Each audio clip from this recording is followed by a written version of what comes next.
আসসালামু আলাইকুম। সম্মান কেনা যায় না, সম্মান অর্জন করতে হয়। কেন বললাম কথাটা জানেন? কারণ এই সমাজে এখনও মানুষ আছে যারা সম্মান কেনার জন্য উঠে পড়ে লেগেছে, কিন্তু তারা তো জানে না সম্মান আসলে কেনা যায় না, সম্মান অর্জন করতে হয়। সম্মান অর্জন মানুষ কিভাবে করে? মানুষের চরিত্রে, মানুষের ভালো ব্যবহারে, সমাজে নিবেদিত প্রাণ হিসেবে যারা প্রতিষ্ঠিত হয় তারাই আসলে সম্মান অর্জন করতে পারে। অন্যথায় সম্মান কেনা যায় না, সম্মান চেয়েও পাওয়া যায় না।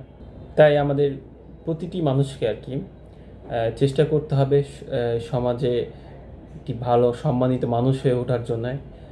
সম্মানিত মানুষ হওয়ার জন্যে আগেই বলেছি যে সম্মানিত মানুষ হওয়ার জন্যে সমাজে নিবেদিত প্রাণ হইতে হবে। সমাজে যে সকল সমস্যা আছে সেই সমস্যাগুলো নিয়ে কথা বলতে হবে, মানুষের প্রাপ্য যে সমাজ কল্যাণে নিজেকে নিয়োজিত রাখতে হবে। এইটাই আসলে মানুষের সম্মানিত করে।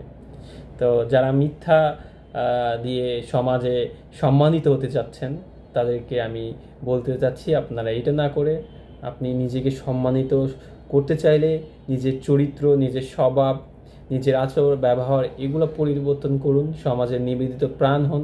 দেখবেন আপনি একজন সমাজে সম্মানিত ব্যক্তি হবেন। ভালো থাকবেন সবাই।